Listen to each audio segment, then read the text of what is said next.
Commence primary ignition.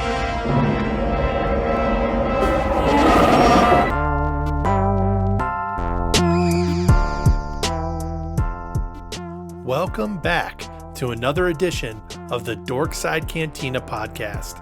I'm your host, Bud Weeks. This episode is a very special one, and it's a long time coming. This marks the very first Dorkside Cantina video podcast. This first video podcast is with none other than filmmaker Brent Peterson. Brent is a local Albuquerque filmmaker who I interviewed a little over a year ago when his fan film Star Wars Rendezvous debuted. I loved it so much, I had to have him on my show, and we had a great conversation. We went into his little hobbit hole that he built on his property, and we had a great time. And then I've been kind of keeping up with him. He's been traveling a lot, and then I noticed that he is making 2 more sequels to Star Wars Rendezvous. So I wanted to have him back and talk about the new movies that he's making and just what he's been up to. And this was a lot of fun, you guys. And since this is a video podcast, it's fueled by video now, we can show you the trailer to Star Wars Rendezvous. And we're going to do that right now. So without further ado, here is the trailer for Star Wars Rendezvous and also my interview in video, in living color, with Brent Peterson. Kill the girl. Kill all who stand in your way. 15 more clicks to the rendezvous. Who are we supposed to meet anyway? Someone who can protect her better than we can.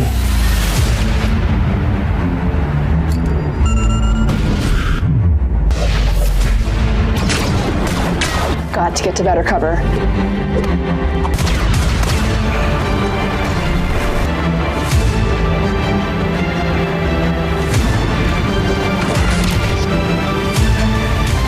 At least I die knowing I was making a difference.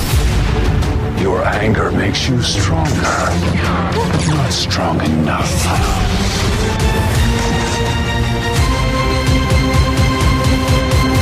Hey, ugly, pick on someone your own size. Such a noble effort. Brent, Hey, thank you so much for being here again, man. Or being at your place again. at my place, yeah. This is awesome. Welcome back. Yeah, this is great. This is great for people now. Not only is this going to be a video now, podcast, but we're here in the Hobbit Hole I talked about in the last episode we did together. About a year ago, I think it was, when we got together. And I think your movie Rendezvous, Star Wars Rendezvous, just had kind of come out recently. Or you had the Yes, premiere. we released it in August. Right. And this was in October of 2023.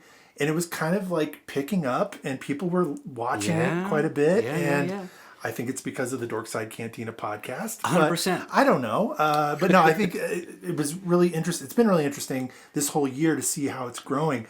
It's won a bunch of awards, right? It has. It's played all over the world. In Cyprus, it won an award at the Comic-Con there, and a lot of other places.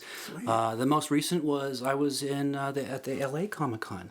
Oh, wow, I saw that. Yeah. It won Best in Show at a Tarzana Film Comic-Con Festival. We've played at a lot of Comic-Cons. Wow. That seems to be a nice place. But people are getting into it, and it seems to be, like I said, it's growing in popularity to a point where it's now, you posted the other day about the big news, and the reason why I'm here is because you are doing 2 more of these movies. Yes. Tell me more about that. Like, what was it like? Did you have this figured out before the first movie came out that you were going to try to do that? Or is this all George Lucas style, right? Yeah, I'm just figuring it out as I go. It's like, oh, it's successful? All right, well, I'll make another one. That's awesome. Well, I had this idea of 9... No. Yeah, he said 9 films I have all in mind. No, when I first decided I'd do Rendezvous, it was just this one story. But there was a backstory, and there was obviously more to come, because I wanted to feel like it was part of the big picture. And of course, speaking of the big picture, it's Star Wars. So how much more of a big picture can you really have than that? Right. We set the Rendezvous in between Clone Wars and Rebels. Okay. So it's in this particular time frame in Star Wars where, fortunately for me, Lucasfilm hasn't done a whole lot. Okay. You know, they've been focusing with The Mandalorian after Return of the Jedi, and Ahsoka had not been released yet when we were making ours, which she features prominently in. Yeah. And I was really worried about, before it was announced, what time frame they were showing her in. And it was announced that this would be later on, and I was like, whew. Now they're not going to compromise my film's integrity, because I was wanting to be very, very specific and follow canon as well as I could and create a new storyline. It totally did. And so this is a continuation of that story, Rendezvous. It is. I don't know how much we want to talk we about don't want the to spoil story. anything. Because there's still people who haven't seen it. Go see it right now. Yeah, go. It's very easy to do that right now. Yeah. Just push pause and go to YouTube. Watch it. It's about 20 minutes long. It is phenomenal. It's better than The Acolyte, I'll tell you right now. But we can get into that later. We'll talk about that for sure. It's so good. And and then you can come back and we can talk about it. So spoilers. If you haven't watched it, go watch it. If not, cool. So I'll only spoil maybe what's in the poster, but you can decipher from the poster. Sure. We have Ahsoka Tano and Maul, who's now known as Maul, not Darth Maul, because that was a past. Just Maul. Right, just Maul. Yeah. I'm just Maul. Yeah. So we have them coming back into this story, and I love their confrontation, their fight at the end of Clone Wars, right? Season 7. Season 7. So good. And one of my favorite Star Wars moments. That was such a fantastic ending to a series, right? Yeah. You talk about how great Breaking Bad finale was. Well, this is right up there with it. And it's Star Wars. I would definitely say. No doubt. Yeah. The play between the two. And I think that's what's so great in your movie is we still get a continuation of their kind of relationship and just their, Maul kind of messes with her a little bit and tries to get in her head, and she's Ahsoka. She's the It's an interesting wife, dynamic. Yeah. And I wanted to flesh that out a little more and play with that and see where I could take that as a fan. So it focuses on this young, Force-sensitive girl that's hiding from the Empire, because this is during the Jedi Purge. Rila? Yeah, Rila. Cool. And she's being protected by a couple of just, normal do-gooders. And we won't spoil any more than that, but we see all these characters converge. Yeah. And in the end... Spoiler! The end. We have to get to the end. Rila does leave with Ahsoka. Yeah. And so, and Maul barely talks her almost into going with him. Right. But she chooses Ahsoka and goes to train with Ahsoka Right. as a Padawan, so to speak. One of my favorite lines of dialogue, I won't get it right exactly, but he is talking to Rila.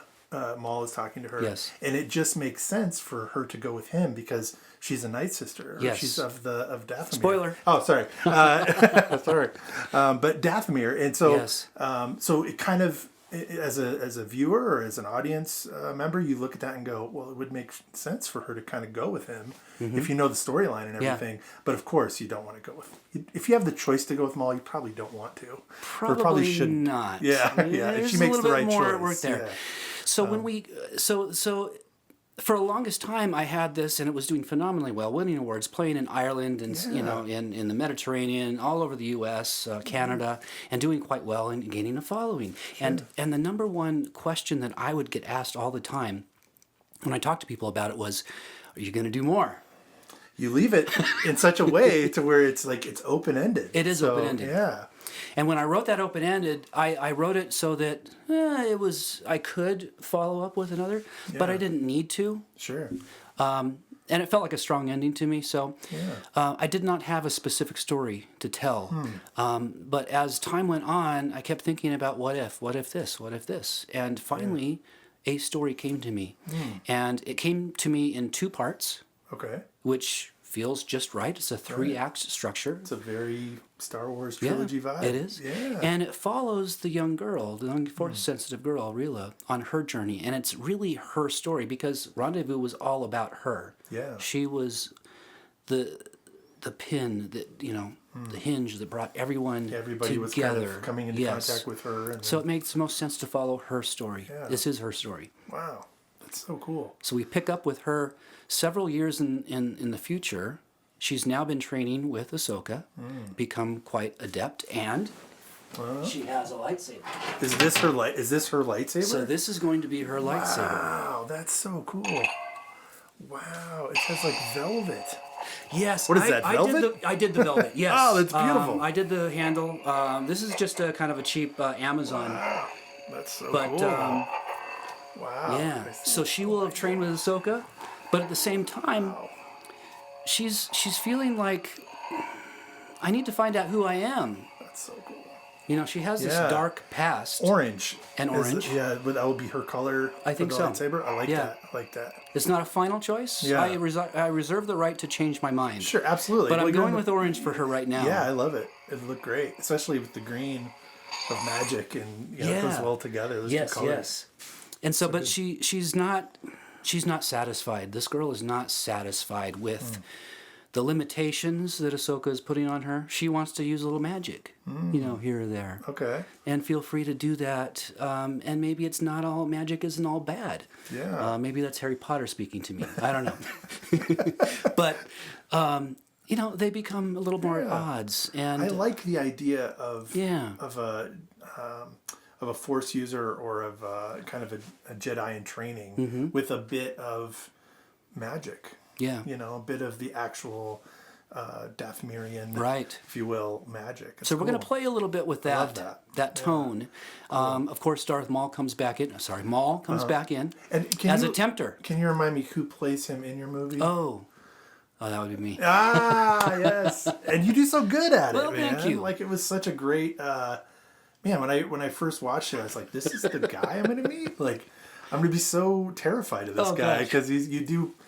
I don't know what you do with the voice there. I do some changes. Yeah. There is a filter on the voice. I love that. Because my voice is too mousy, right. I think. Well, so I see what you mean. I got to go a little deeper. Yeah, you got to get deeper. I I thought that was so cool that you... when we talked about it the last time, about why you chose to play that character. And honestly, that was like one of my favorite...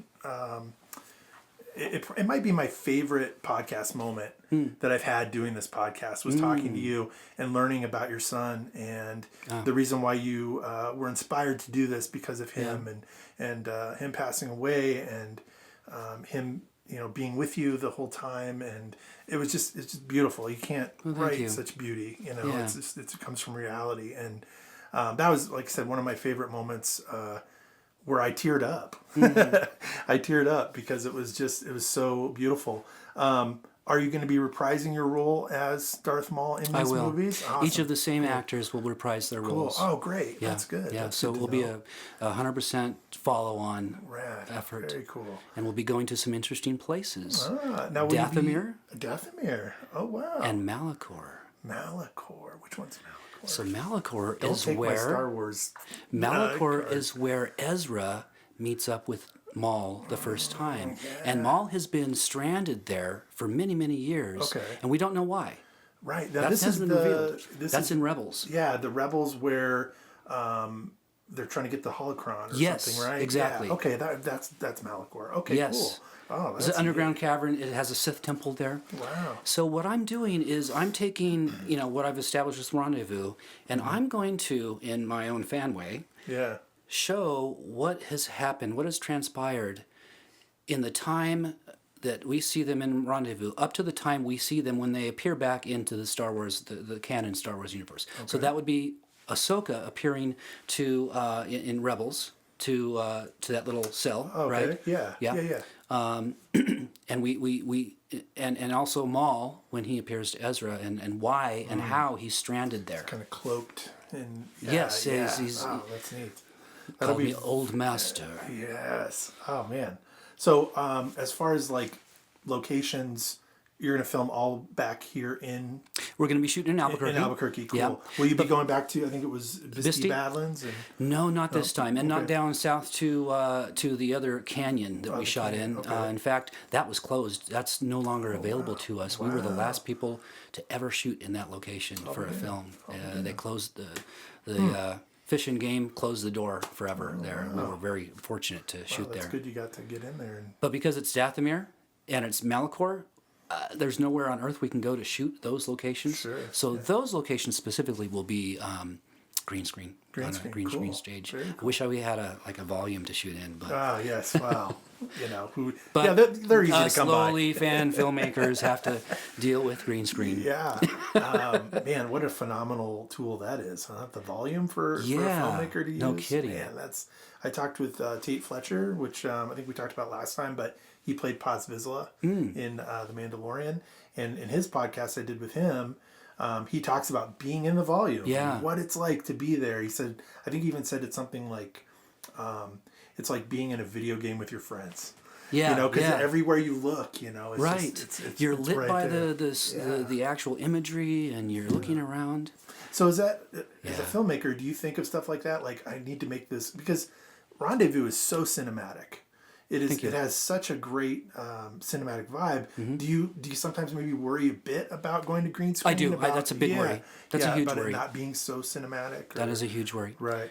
I do have a colleague that is getting really well versed in Unreal Engine. Okay. And so that's going to factor in quite a bit. cool. And in fact, our environments will be in the Unreal Engine world building. And we've actually already acquired some of our locations, like the Karelian freighter, Okay. the Tantive. Okay.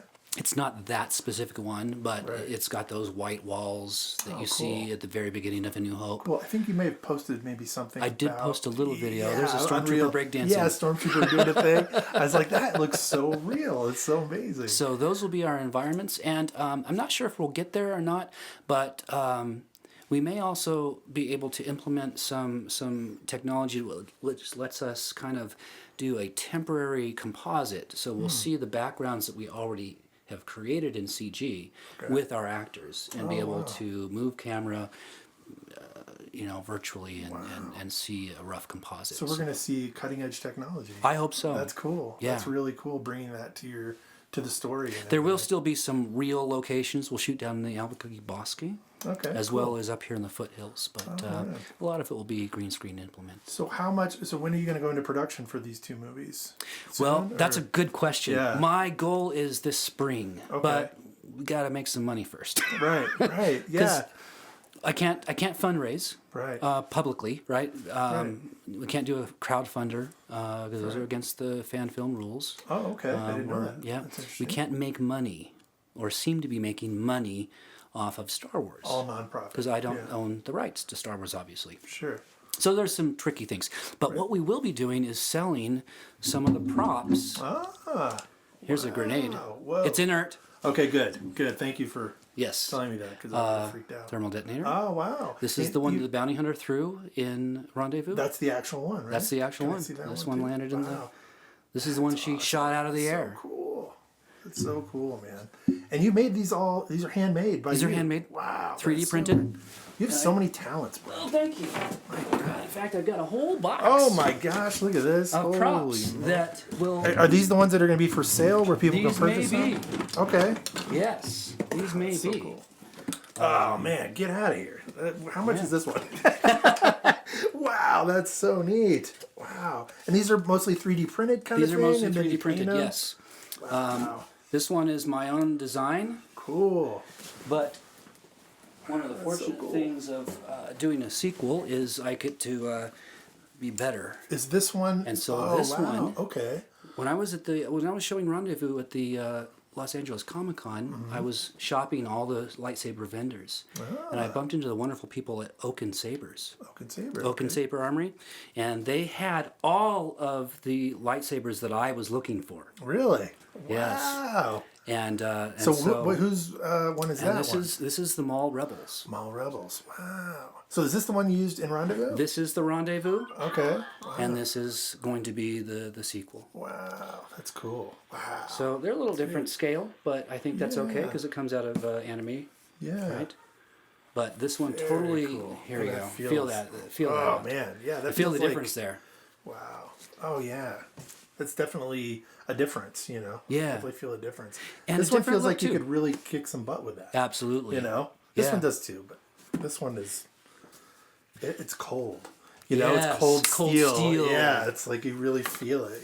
Yeah. Wow, that's so rad. And so this one will definitely be going up for sale. Cool. And yeah, It's so neat.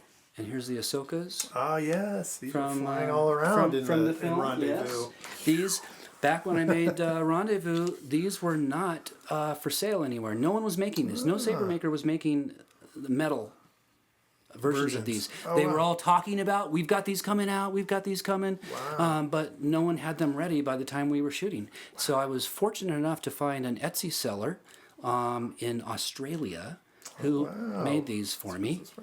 And so they're not charged. I don't think they're charged. Oh wow. Maybe they're not. Well, there's no. Oh there we wow. go. But we used these for the film. That But is awesome. Oaken Sabers was kind enough, and I'm not giving a plug for Oaken Sabers, but I am Hey, eternally grateful to they're them putting out a because great they product. gave me a great discount based on the film. Oh wow. Whoa, dude. The white. Wow. All right, I'm gonna give you Maul's Yeah. back, and I want to All right, see there we both of go. these. There Oh you go. wow, that's Check those babies out. wow. Wow. And these will be used in the new movie. These will be used in the new my movie. gosh, these are so cool. Wow. I mean, it feels real. Feels real. You Yeah, know, it like does, it right? should feel. You know.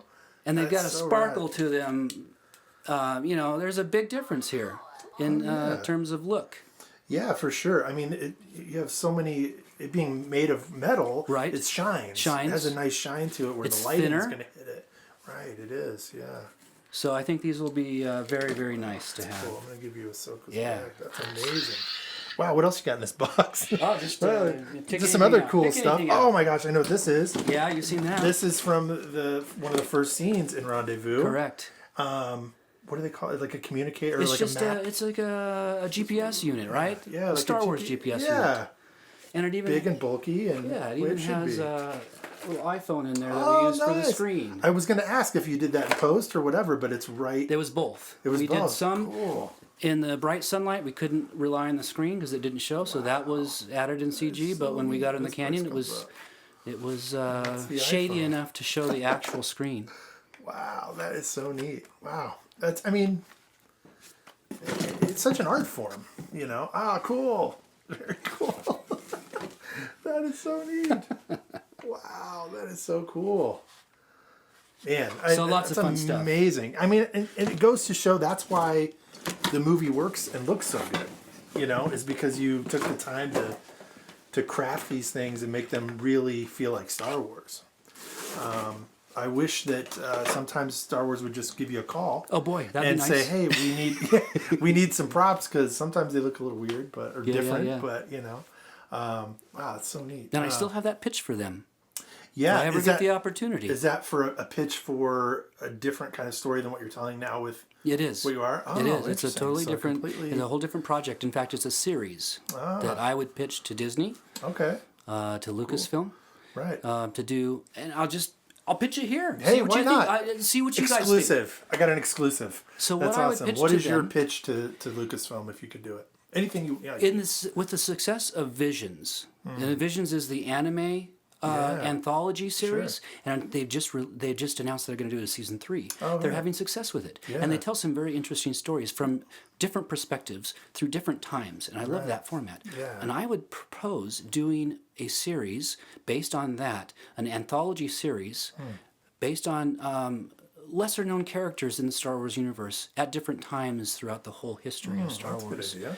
in live action, and this is the clincher, using fan filmmakers that have done really well for themselves online and made their fans very happy with their fan films. Right. Bring those professional filmmakers into the fold. Wow. Maybe mentor them. Maybe put someone with a Star Wars alumni director or producer. Oh yeah. And like Bryce Dallas Howard yes, or somebody. exactly. You know? Yeah. And make these films their stories that they're telling as diehard Star Wars fans. Wow. Coming from a real fandom Yes. kind of place and filmmaking. Yes. And yeah, that's really cool. I think that would infuse the Disney Star Wars market right now with a new element. I think might help them out. We'll be right back. This episode is brought to you by 4 Star Tattoo in beautiful Santa Fe, New Mexico. What's your style? What are you into? Like traditional tattoos? Do you like black and gray? Do you like real fine line tattoos, portraits, big work like sleeves and back pieces? Well, we have it all and have plenty of artists to make your tattoo dreams come true. You can bring in your idea for a tattoo, or you can also pick from literally thousands of images that are on the walls. 4-Star Tattoo is Santa Fe's oldest and finest tattoo shop and has been trusted for over 20 years. Go to Instagram and follow 4-Star Tattoo, or go to the website 4startattoo.com. You'll see online portfolios, and you can even contact your favorite artist and get tattooed. And now back to the show. They need some. I mean, I hope Skeleton Crew will be good. I do too. I'm really excited to see that. I'm really looking forward to that. I had on the podcast, I had Matt Kennedy. He was a unit still photographer for. He is a unit still photographer for film, and he worked backstage or not backstage, on stage. Yeah. With on Skeleton Crew. He also worked on Obi-Wan Kenobi as well, and he told me, I think that was like almost a year and a half ago now. He didn't tell me like any big spoilers. Anything he told me then is kind of we know now. But he is very optimistic about how good how fans will take on this new kind of take on Star Wars. You know, it's an interesting approach because they're basically taking the nostalgia and they're embracing it fully, but doing something a little different with new characters. Right? Yeah. But they're going the Goonies route. Yeah, right? going the Goonies route, and I forget the. Sorry, Matt. I forget the name of the filmmaker who is heading it, but it's somebody he's worked with before. He did like Spider-Man: No Way Home. I forget the director's name now. But anyway, he was coming from a place of what it was like growing up with Star Wars in the 80s and what it would be like, and imagining when you were a kid what it would be like to be in those places as a kid. And that's kind of where this all kind of came from. I love that perspective. Yeah, and the kids are trying to figure out life and everything. So I look forward to the Skeleton Crew. I'm not going to hold my breath though, because I thought Acolyte would be good. And what did you think of Acolyte, by the way? I was holding my breath for it too, but I was very, very disappointed. Yeah, and not for all the not for all the political reasons everyone's like. I tried to stay away from that. Yeah, I didn't want to talk about any of that stuff. Let's talk about story. I don't care about that stuff. But the story, it came down to the story for me. Right. The shining light on and the Acolyte was the lightsaber choreography, right? That one, the third scene, episode. Yeah, it was fantastic. Great. Yeah, it was like, more of this, please. Mm-hmm. Yes. And then the next episode was more of the garbage, and I was like, man, come on, let's. It was the writing. Right. The character development, the plot holes that really, it pulled me away. I did watch every single episode like a Star Wars fan. I did too. I've watched them twice, actually. And I think I tried to watch them twice. I didn't make it through the second round. I kind of wanted to, just so I had it in my mind when I did the podcast of things I could think about. But yeah, it definitely angered me at times, for sure. I was not happy with parts of it. But what do I know? I'm just a fan, I guess. But... the new format, Stranger Things has done really well. Yeah. And this is kind of the Star Wars Stranger Things, Goonies, E.T., whatever. Yeah. So playing off that. Yeah, it's kind of playing off that Amblin Entertainment. Yes. Kind of Steven Spielberg. Yes, very Steven Spielberg. Vibe, it definitely has an interesting feel.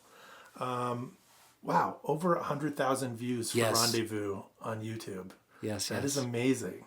And would you say that YouTube is the thing that really propelled this thing forward within... I think so. Yeah, it's really the thing that got you where we're at, where you're going to do 2 more. Mm-hmm. That's awesome. Mm-hmm. It's gotten great feedback. Yeah.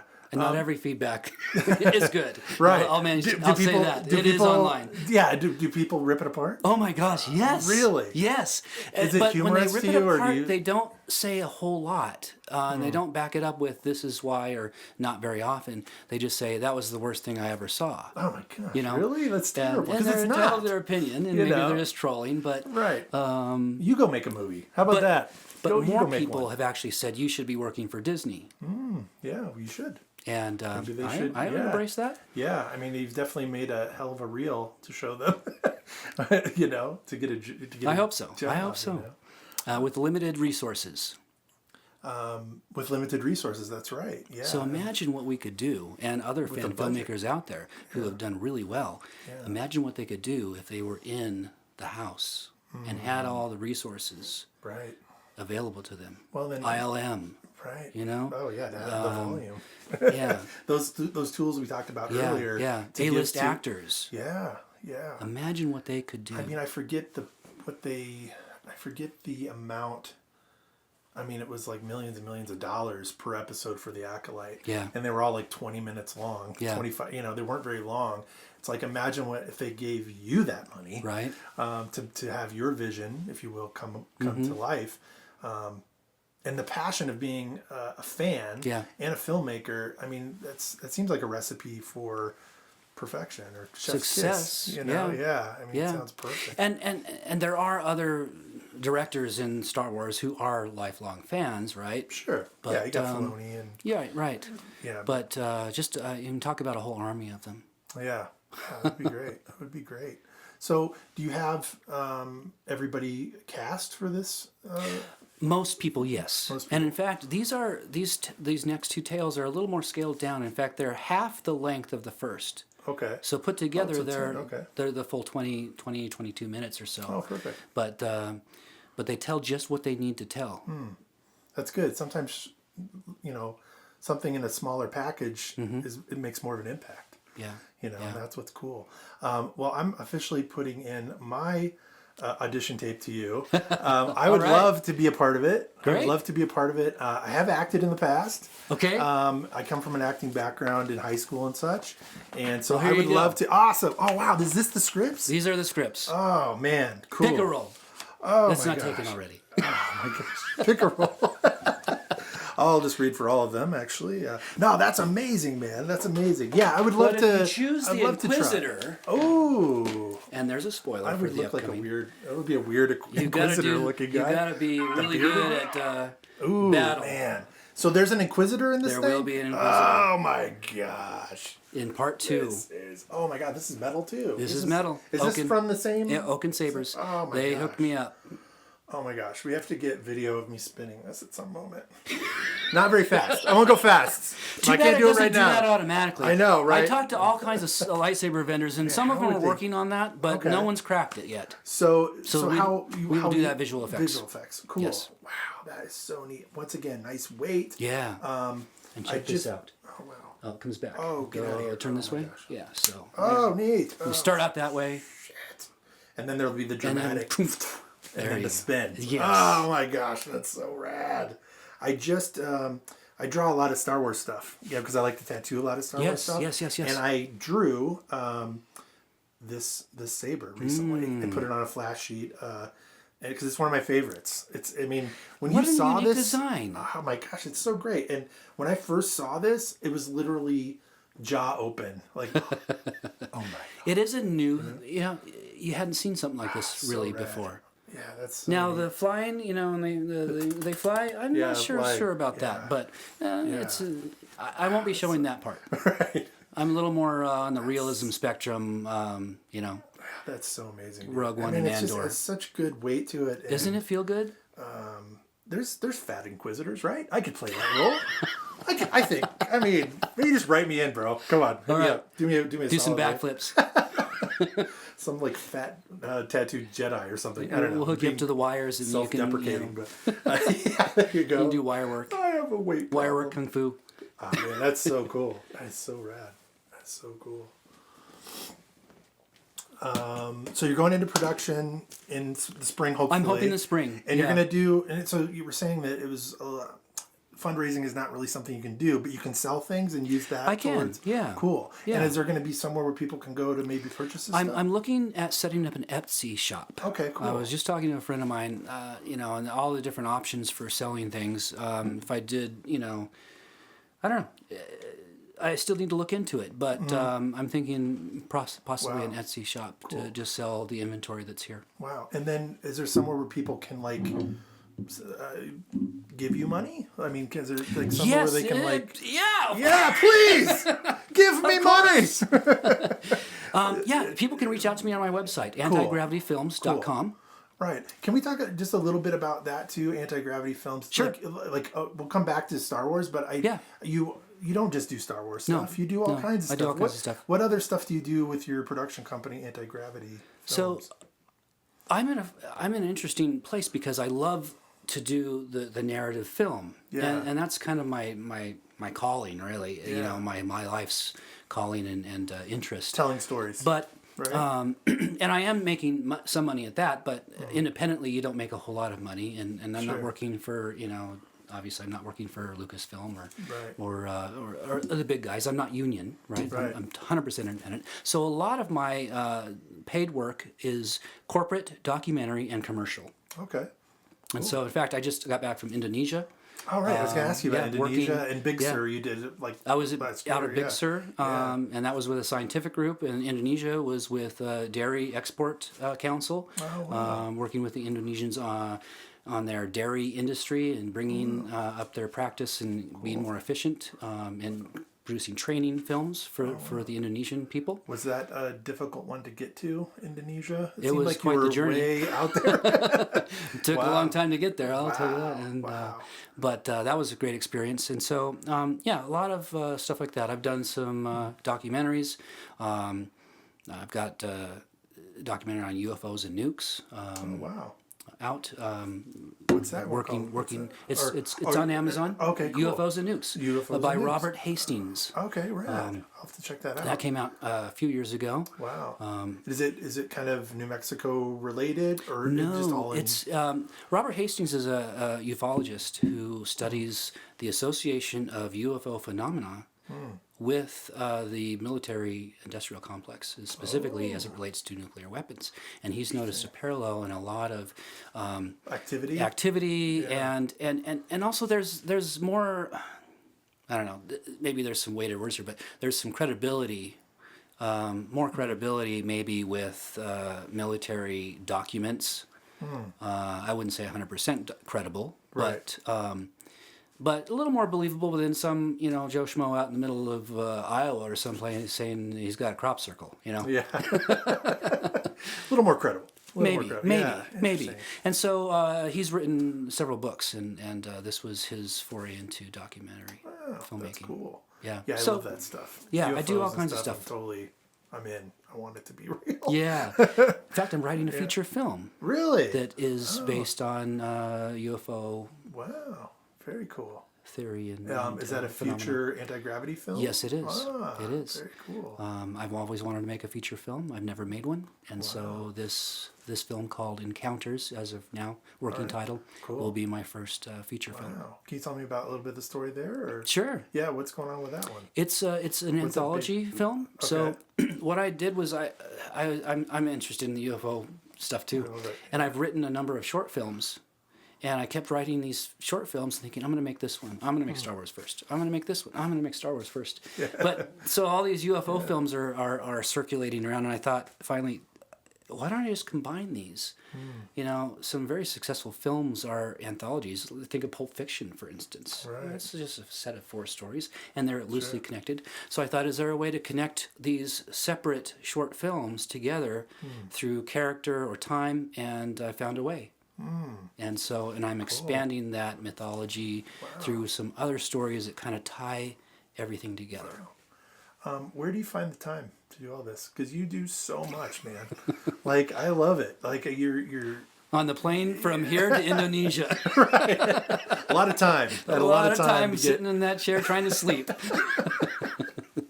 Wow, because you do so much. You write, you direct, you're doing props, man, it's so amazing, and it's so inspiring, and I hope it inspires people out there too. Thank you. Because it's a story of a guy. It's its own story, and it's just interesting. I love the fact that you've taken on so much, and you do so much. And well, I can't do everything, so I am looking for help. Right, and I'm here to help. That's another thing. I'll help you paint props. I'd love to help out.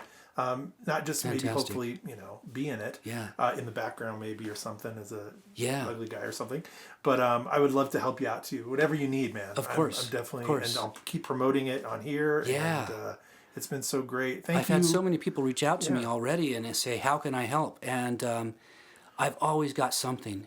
Yeah. One of my friends out in in Florida, he's making robots. Wow. He 3D prints these robots. He wires them together with servo motors. Wow. And he reached out to me and said, what do I do in the film? I was like, I got a job for you. And like, he is doing this fantastic live action, physical Sith droid. Wow. That we'll encounter at Malachor. Wow.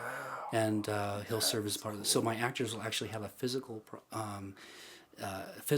prop character who's fully animated to interact with while they're sitting on this green screen stage. That's amazing. But, they get to see something in But I wouldn't have that unless he reached out to me and said, hey, this is what I can do, and how can I help? A great person to have. Yeah, man, that's amazing.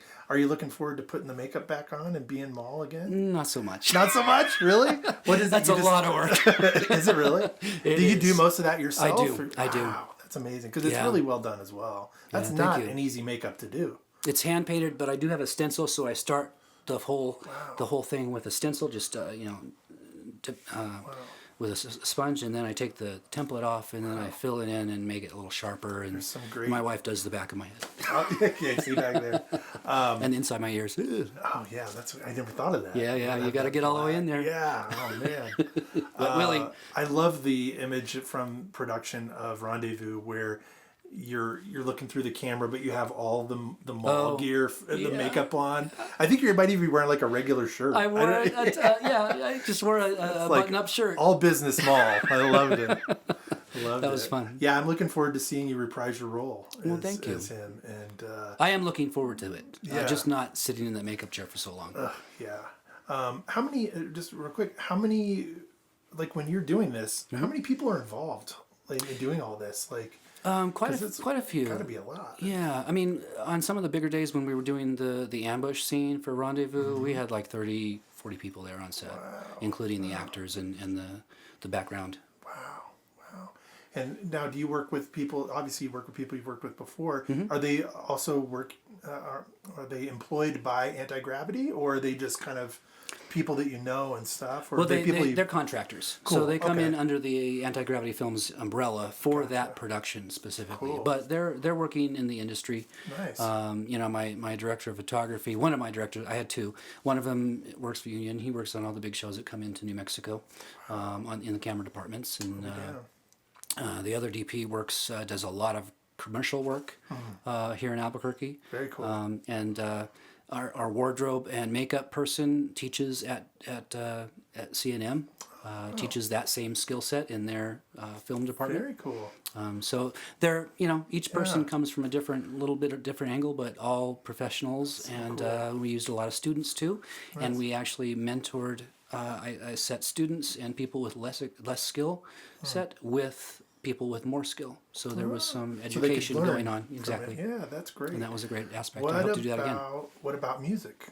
Are we getting, I forget his name, the composer. Gregory? Gregory. I haven't talked to him yet about that, okay. But possibly, yeah. Right. He did a fantastic job. Yeah, one of my favorite things. I mean, I love every aspect, really.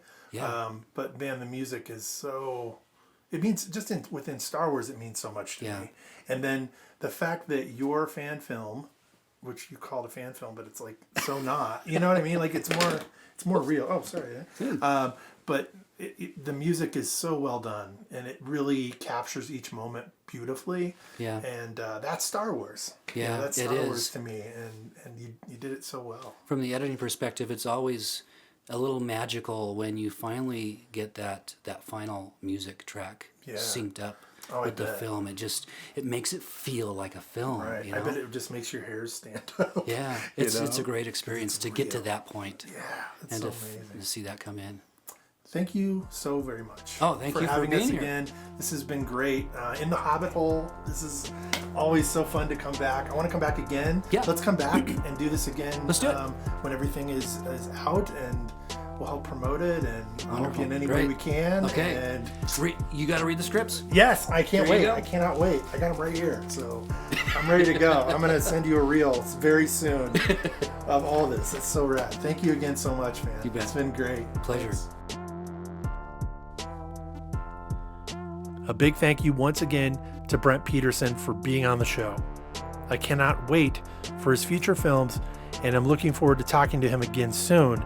And maybe, just maybe, he'll let me be in one, maybe? We'll see. The new hope of his future trilogy, Star Wars Rendezvous, is on YouTube. Go give that a watch. You can watch the whole thing. And you can also get news about the new films that he's creating on his Instagram, Anti-Gravity Films, LLC. As always, a big thank you goes out to Doug Saltzman for the music. All the music on this show is created by him, and I'm very fortunate to have him as a friend and as a collaborator on this podcast. You can listen to other Doug music on Spotify. Type DUG period. He also has an Instagram, and that's DUG underscore DOT. So it's Doug underscore dot. This video podcast would not be a thing at all without my friend Travis Fowler and his production company, Slice of Santa Fe. It was so much fun to get to work with him and have him bring all this to life. If you need something filmed, get a hold of Slice of Santa Fe on Instagram. Let Travis tell your story. The most important person in the whole equation, though, is you. Thank you for listening and now watching this podcast. And do me a favor if you would. Please go like, subscribe, leave a review, rate the podcast on Spotify. And now they have actually a new feature where you can go and leave comments on all the podcasts that I have. Please go do all that stuff. It really helps, and it really makes the podcast grow. Also, side note, my Instagram is budwizzo, BUDWIZZO. Please give that a follow as well. More to come, so stay tuned. More content, more videos are coming your way with a very, very special guest returning soon. So this is Bud Weeks signing off from a galaxy far, far away, and may the Force be with you always.